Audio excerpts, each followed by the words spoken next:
जय हिंद, नमस्कार साथियों, स्वागत है आपके अपने चैनल में।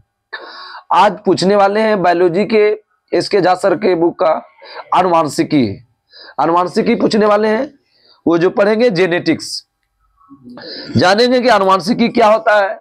बहुत कंफ्यूजन होता है, गोल गोल, नट्टा नट्टा, लम्बा लम्बा, ये सब अच्छा से कोशिश करेंगे, जो भी माध्यम होगा आप समझाएंगे।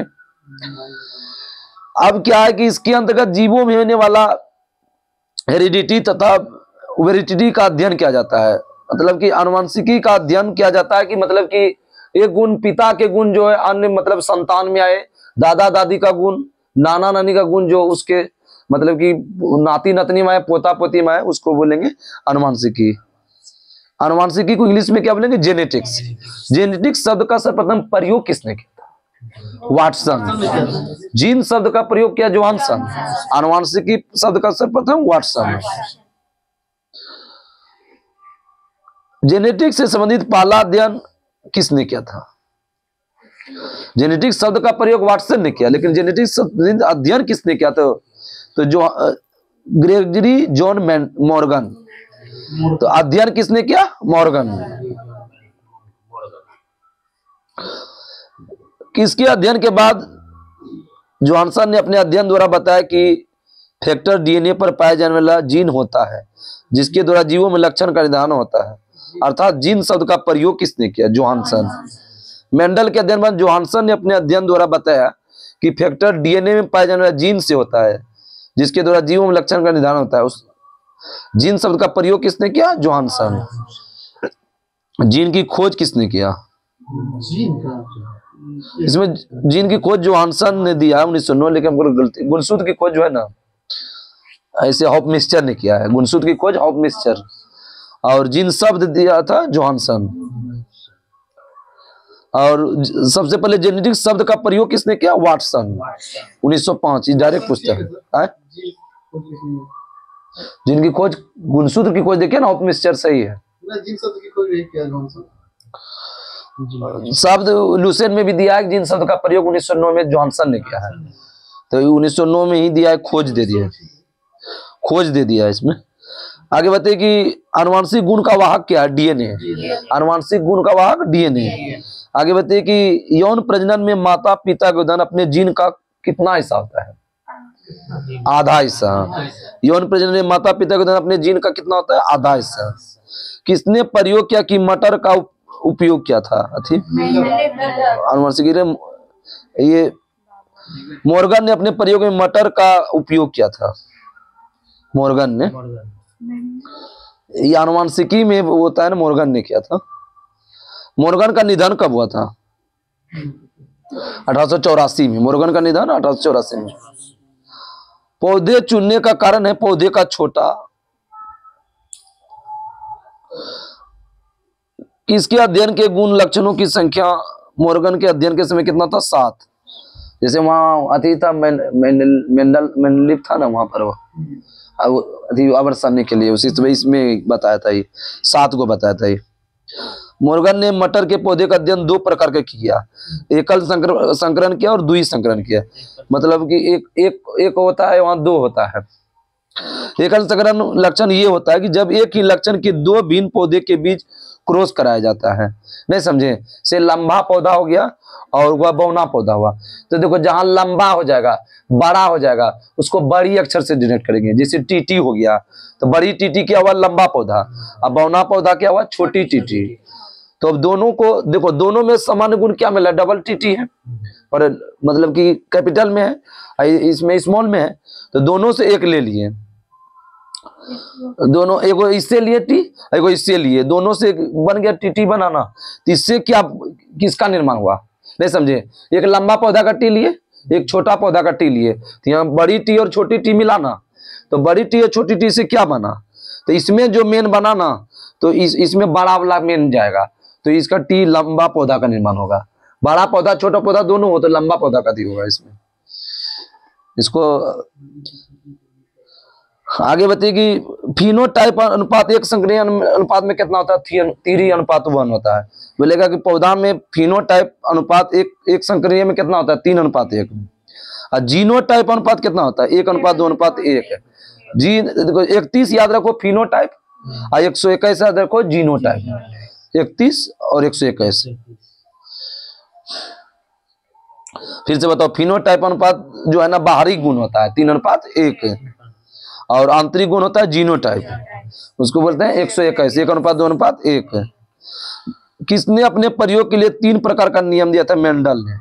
बुद्धता इनमें से कौन सा नियम नहीं दिया था? प्रभाविकता का नियम किसने दिया? मेंडल। पृथक्करण का नियम भी किसने दिया? मेंडल। और स्वतंत्र अभियोजन का नियम भी किसने दिया? मेंडल। प्रभाविकता नियम, पृथक्करण का नियम, स्वतंत्र अभियोजन का नियम, मेंडल। प्रभाविकता का नियम क्या होता है? जीवों में एक ही गुण के अनेक प्रकार के स्वरूप दिखाई देते हैं जिन्हें आपस में एलेल कहते हैं। जीवों में एक ही गुण के अनेक प्रकार के स्वरूप दिखाई देते हैं जिन्हें आपस में क्या कहते हैं? एलेल। पृथक्करण का नियम क्या होता है? मेंडल के अनुसार विपरीत स्वरूप वाले एलेल एक पीढ़ी में यदि 7 हो जाता है तो अगली पीढ़ी में अलग हो जाते हैं। मतलब पृथक्करण मतलब क्या होता है? अलग। मेंडल के बता विपरीत स्वरूप वाला एलेल एक पीढ़ी में यदि 7 हो जाते हैं तो अगली पीढ़ी में अलग हो जाते हैं। और स्वतंत्र अभियोजन का नियम क्या हुआ? विपरीत एलेल पृथक होने के बाद पीढ़ी में किसी भी एलेल के साथ वियोजित होने के बाद इंडिपेंडेंट बन जाता है, उसको बोलते हैं अपने आप को बन जाता है, उसको क्या बोलेंगे? स्वतंत्र अभियोजन। इंडिपेंडेंट मतलब स्वतंत्र, अपने आप बन गए। फिर समझो, जीवों में एक ही गुण अनेक प्रकार का स्वरूप दिखा देगा, आपस में बोलेंगे एलेल, तो उसको प्रभाविकता का नियम हुआ। अब पृथक्करण बोले कि विपरीत स्वरूप वाला एलेल एक पीढ़ी में यदि 7 हो जाता है तो अगली पीढ़ी में अलग हो जाएगा। पृथक्करण मतलब क्या हुआ? अलग हो जाएगा। और स्वतंत्र अभियोजन का नियम बताएं कि विपरीत एलेल पृथक होने के बाद, जब मतलब पृथक्करण का नियम अलग हो जाए तो अलग होने के बाद अगली पीढ़ी में किसी भी एलेल के साथ वियोजित होने के बाद इंडिपेंडेंस हो जाते हैं, मतलब स्वतंत्र हो जाते हैं। आप पढ़ेंगे द्विसंकरणीय 2 लक्षण पढ़ेंगे, ठीक है। इसमें इसके अंतर्गत भी पढ़ेंगे, मतलब कि जीनोटाइप और फिनोटाइप। तो लंबा पौधा को बड़ी टीटी से किए, ठीक है, कैपिटल से लिए, और लाल फूल को बड़ी आर से लिए। और नाटा पौधा को छोटी टीटी ले लिए, लंबा किया लिए बड़ी टीटी लिए कैपिटल से, और नाटा फूल लिए छोटी टीटी, और सफेद फूल को लिए, लाल फूल हो गया और सफेद फूल हुआ, दोनों में कौन ज्यादा हो जाएगा? लाल हो जाएगा, तो बड़ी हो जाएगा आर आर, और उसमें क्या होगा? छोटी आर आर होगा। तो इससे एगो लिए टी से, टी एगो लिए बड़ी, किसके? लंबा पौधा का टी लिए, और एक लाल फूल का आर लिए, तो यहाँ क्या बचा? T R. अब यहां से लिए एक छोटी टी लिए, किससे? नाटा पौधा का, और सफेद फूल का एक आर लिए, तो टी आर हो गया। तब टी आर हुआ, इससे बड़ी टी आर आ गया शुरू वाला से, और लास्ट वाला से टी आर, छोटी टी आर आ गया। तब एगो दोनों से दोनों मिला दिए, क्या हुआ? T R T T R R बना। तब टी टी आर आर बना, तो देखो इसमें क्या हुआ? टी टी दूगो आया, एगो छोटी वाला है, एगो लंबी वाला आया। तो छोटी लंबी आया तो दोनों में मिश्रित होगा, तो लंबा का निर्माण होगा। अरे देखो, एगो मजबूत आदमी है, एगो कमजोर आदमी है, तो कमजोर का मजबूत बाल नहीं पटक देगा, तो वही हुआ। तो छोटी टी वाला में क्या हो जाएगा? लंबा हो जाएगा।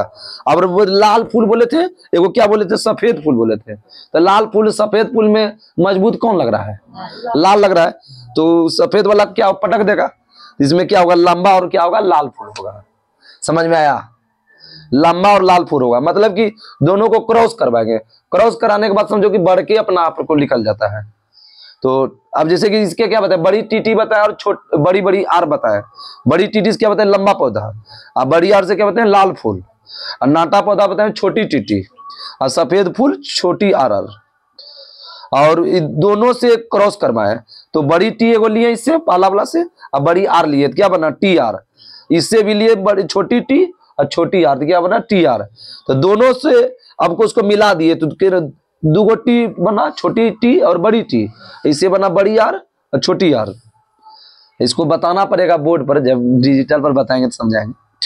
तो बड़ी टी छोटी टी लिए और बड़ी आर छोटी आर लिए, तो बड़ी टी ही मजबूत कौन हुआ? बड़ी टी हुआ। तो बड़ी टी से क्या बताए थे? लंबा पौधा। और छोटी आर से क्या बताए थे? सफेद फूल। और लंबी आर से क्या बताए थे? लाल फूल। तो क्या बनेगा? लंबा और लाल फूल।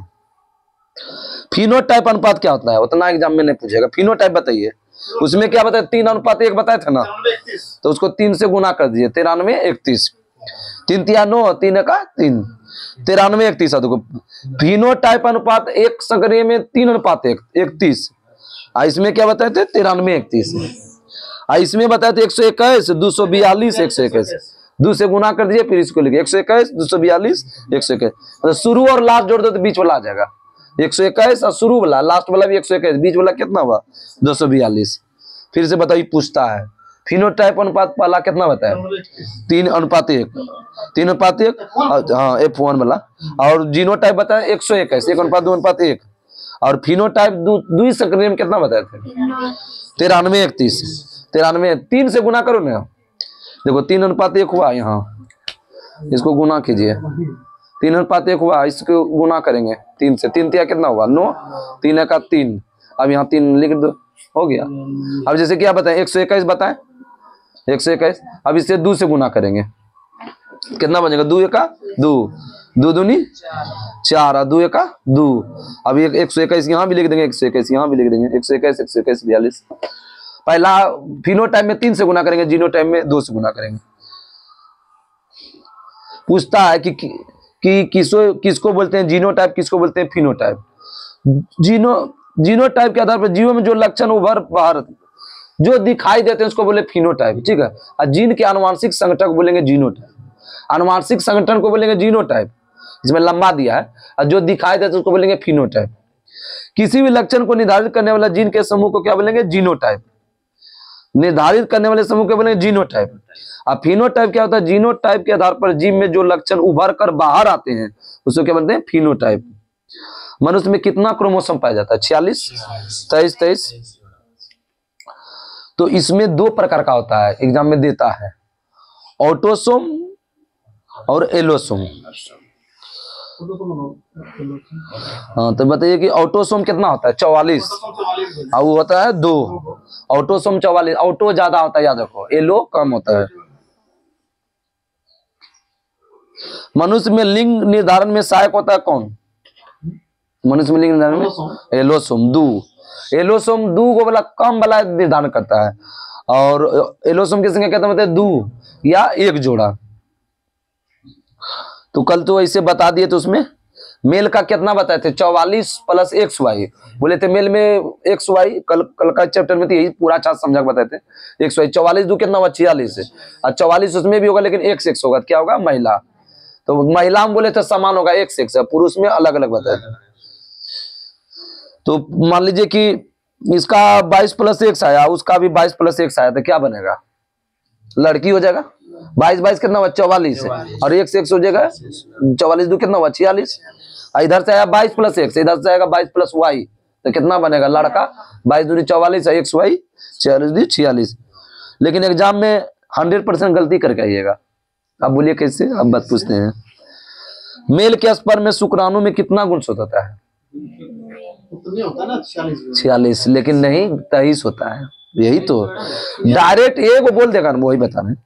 मेल के शुक्राणु में कितने गुणसूत्र होता है 23, और फीमेल के अंडाणु में कितने गुणसूत्र होता है 23 डायरेक्ट। लेकिन मनुष्य में बोलेगा 46, सही है ये। हाँ बोलिए अब क्या बोले। मेल के शुक्राणु में कितने गुणसूत्र होते हैं 23, और फीमेल के अंडाणु में कितने होते हैं 23 गुणसूत्र। बच्चे के लिंग का निर्धारण किससे पता चला, पिता के गुणसूत्र। बच्चे के लिंग का निर्धारण पिता गुणसूत्र। चलिए बताइए, आप इधर से दिया है थोड़ा। मटर के पौधे में पाए जाने वाला गुण, कौन कौन गुण पाया जाता है मटर के पौधे में। झुरीदार बीज होता है, हरी फली होता है और गोल बीज होता है। पूछा था झुरीदार पाया जाता है, चीट में दिया यहाँ, देवे नहीं किया। मटर के पौधे में पाए जाने वाला गुण होता है कौन कौन, झुरीदार होता है, हरी फली होता है, गोल बीज होता है। आनुवांशिक सामग्री के वाहक क्या है, जीन। आनुवांशिक सामग्री के वाहक है जीन। वनस्पति भागों या बीज के बजाय कोशिकाओं के माध्यम से नए पौधे को उगाना क्या कहलाता है, टिश्यू कल्चर। वनस्पति भागों या बीज के बजाय कोशिकाओं के माध्यम से नए पौधे को उगाना टिश्यू कल्चर। यौन प्रजनन में माता पिता के योगदान कितना बताया था अपने जीन का हिस्सा का, किसी को नहीं पूछा था, आधा हिस्सा या 50%। गुणसूत्र किससे संबंधित है, आनुवांशिक लक्षण के संचरण से। यदि एक पौधे को सहजीनी, देखिए अभी बताते हैं, बताइए आप सब क्या होगा। उधर बताए थे, अगर कोई समझ गए होंगे तो। यदि एक पौधे का समजीनी, समजीनी को बोलते हैं जीनोटाइप, ठीक है। छोटी टीटी है, स्मॉल टीटी, और बड़ी आर और छोटी आर है, तो समलक्षणी गुण क्या होगा बताइए? बताइए, हम लिख देते हैं इसमें। छोटी टीटी है, बड़ी आर और छोटी आर है, क्या होगा जो है ना, ये बताइए। इसमें एगो लिख लेगा, इसमें क्या बनेगा? टी। इसमें छोटी से क्या बताए? बौना बताए थे। ये दोनों में क्या होगा? कौन बड़ा लिख लेगा? इसमें क्या लिख लेगा? बड़ी आर को क्या बताए थे? तो गोल हो जाएगा, बौना हो जाएगा और गोल हो जाएगा, बौना और गोल। बौना छोटा वाला आया, इसमें क्या हुआ? गोल। नहीं समझे? समझाते, ये गोल हो गया, ये झूरीदार हो गया, ठीक है, गोल और झूरीदार हो गया। बड़ी वाला लिख लेगा, याद रखना। और दू को अब खाली वही है तो एगो तो निकलबे करेगा। हाँ, एक नवजात बालिका की कोशिका में गुणसूत्र कितना होता है? नवजात बालिका कोशिका में गुणसूत्र होता है 44 गुणसूत्र प्लस XX, 44 गुणसूत्र प्लस XX। एक समान मानव कोशिका में क्रोमोसोम कितना होता है? 46। स्पर्म लग जाए, ये सब लगेगा तब 23 लगना, अंडाणु लग जाएगा 23, लेकिन मानव शरीर की कोशिका में बोलेगा तो 46। बच्चे का लिंग किससे निर्धारित होता है? पिता के गुणसूत्र। आगे बताइए कि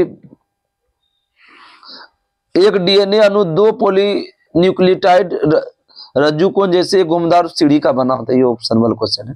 लैंगिक प्रजनन में क्या शामिल होता है?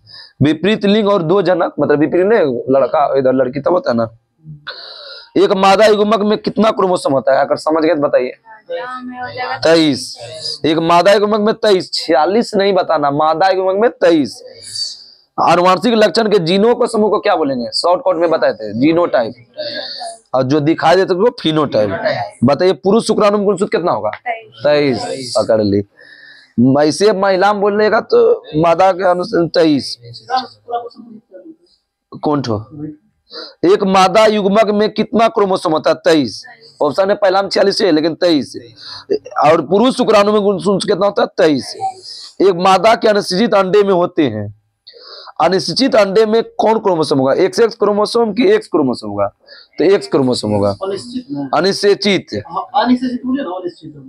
बोलिए, अनिश्चित, अनिश्चित होगा तो एक होगा, केवल X, सिर्फ X क्रोमोसोम।